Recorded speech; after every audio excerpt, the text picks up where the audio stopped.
I stood by the car, looking at the keys like they were a puzzle I could never solve. I was 30 years old, and I felt like a child because I was too afraid to do what everyone else did every day. I was too afraid to drive. Hello, and welcome to English Unwritten. Today, we have an amazing story for you. This story is slow, simple, and easy to follow English. So listen carefully and let your English improve naturally, one story at a time. My name is Mark. I live in a beautiful, busy city. In my city, there are many buses.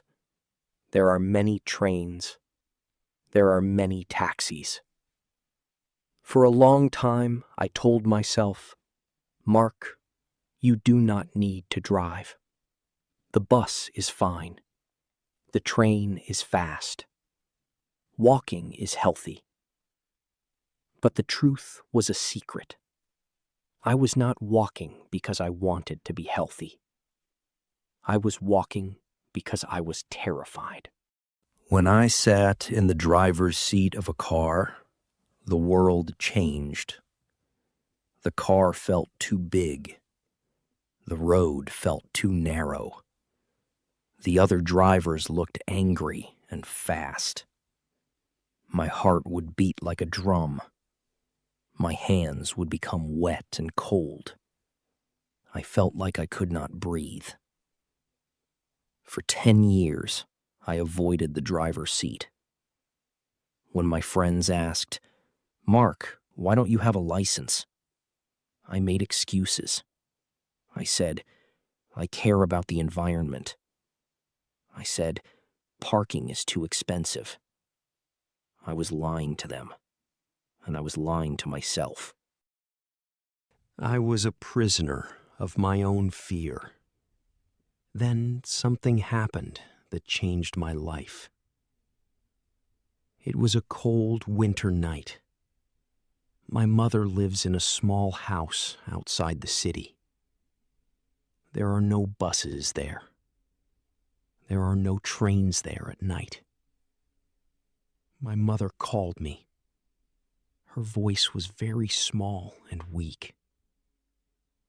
Mark, she said, I don't feel well. My chest hurts. I panicked. I called an ambulance, but they said it would take 40 minutes because of the snow. I looked at my neighbor's car in the driveway. I had the keys because I sometimes cleaned it for him. I stood there, holding the keys in the cold wind. I wanted to help my mother, but I couldn't move. I had to call a very expensive private taxi. It took a long time to arrive. By the time we got to the hospital, my mother was okay. But the doctor said, it was lucky. If you were 10 minutes later, it would be a different story. That night, sitting in the quiet hospital waiting room, I felt a deep shame. My fear was not just my problem anymore. My fear was a danger to the people I loved. I looked at my hands. They were shaking. I said to myself, no more excuses. No more lies. I must learn to drive. The next Monday, I called a driving school. I asked for the kindest instructor they had. I am a beginner, I told them. I am 30 years old, and I am very, very nervous. My first lesson was on a Tuesday morning. The instructor's name was Mr. Miller. He was an old man with a very calm voice. Your main lesson is focus, he told me. He didn't shout. He didn't look at his watch. Hello, Mark, he said with a smile. Today, we are not going to drive. We are just going to sit. We sat in the car for 1 hour. I sat in the driver's seat. He explained everything, very slowly. This is the steering wheel, he said. These are the pedals. One is for going. One is for stopping. This is the mirror. It helps you see the past, so you can move into the future. He made it sound simple. But when he told me to turn on the engine, the fear returned. The car started to vibrate. The sound felt loud. My legs started to shake.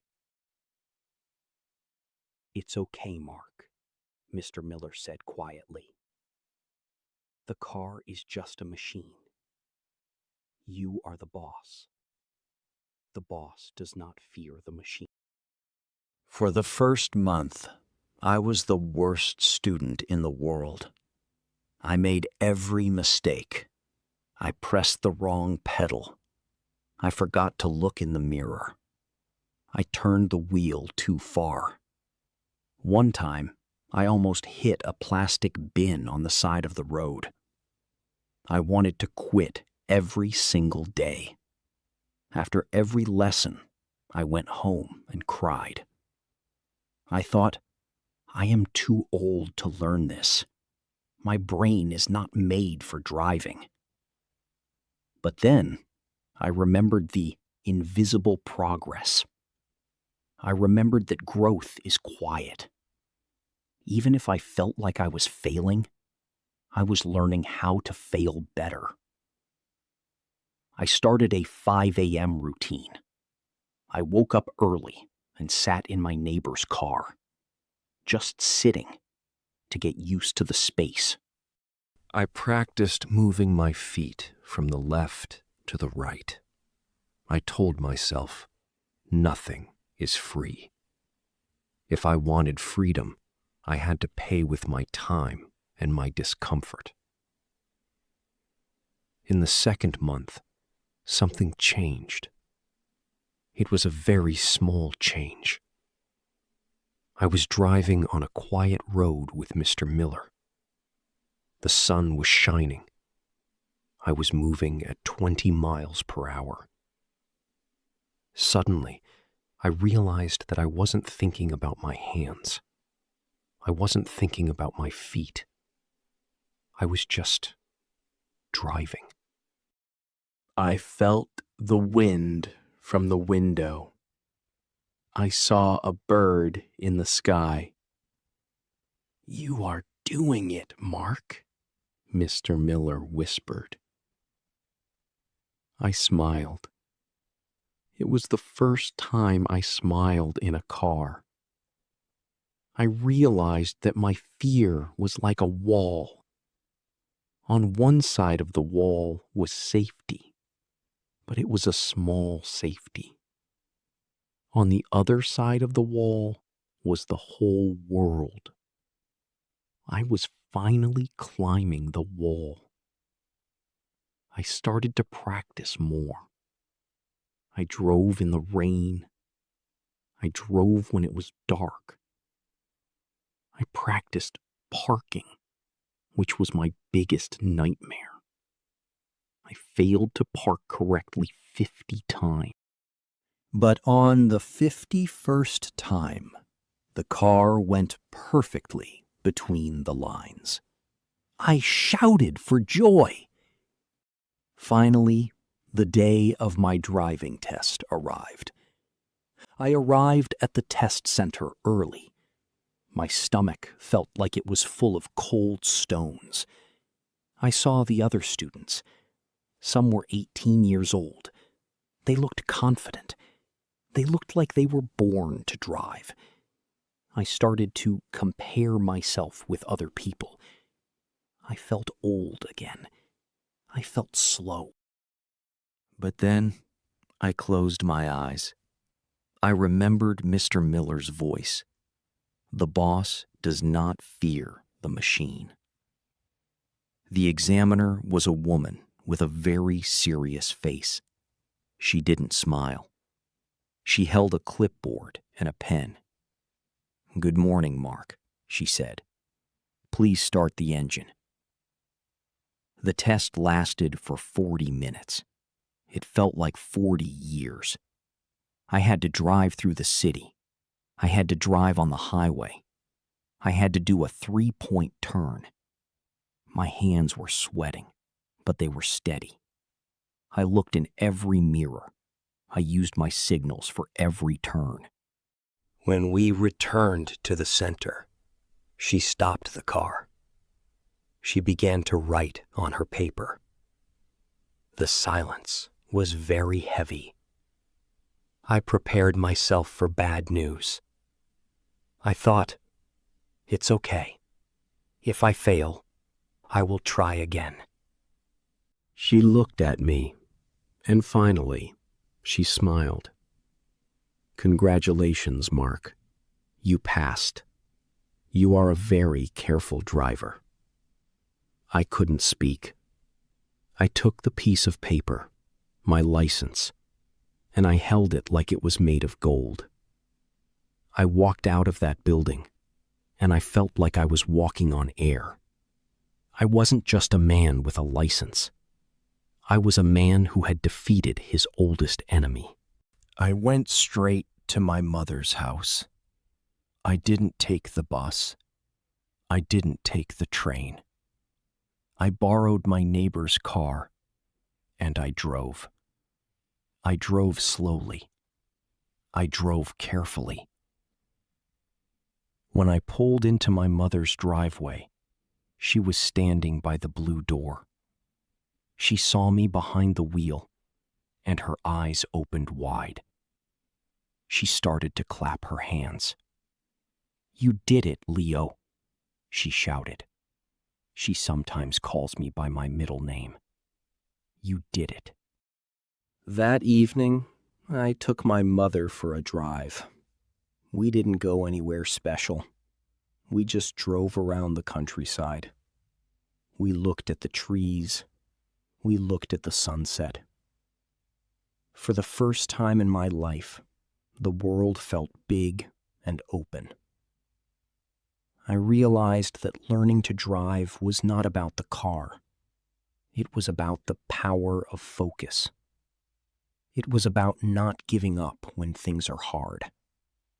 It was about realizing that God has a plan for you, but you have to be the one to turn the key. Today, I love driving. I love the feeling of the road. I am no longer a prisoner. I am a traveler. And every time I see a nervous student in a car with a learner sign, I smile. I want to tell them, keep going. The wall is high, but the view from the top is beautiful. Fear is a small room, but courage is the key that opens the door to the whole world. If this story of courage and growth touched your heart and helped you practice your English today, please subscribe to English Unwritten and join our community of learners. I have a question for you today. Is there something you are afraid to learn because you think you are too old or too slow? Tell me in the comments below. I read every single one to support your journey. Thank you for listening, and I will see you in our next story.